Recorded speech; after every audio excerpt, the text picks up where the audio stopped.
How to delete your Shein account. Hey guys, welcome back to the channel.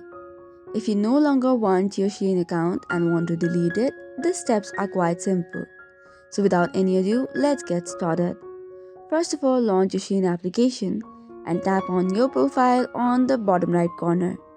After that, you will see a gear-like icon which is to open settings on the top right. From there, tap on Manage My Account. Here you will see the option of delete account, tap on it. As you can see, before applying to delete account, there must be ID verification, account order complete and wallet assets settled.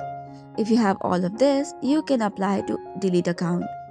Once you tap on apply to delete account, it will send a data deletion request on your personal Gmail. So tap on OK, and once you receive the link, you can just tap open it. Follow some of the on-screen prompts such as giving permissions to delete, and you should be good to go. So this is all for today's video. For more such contents, do not forget to hit the like and subscribe button. Thank you and keep watching.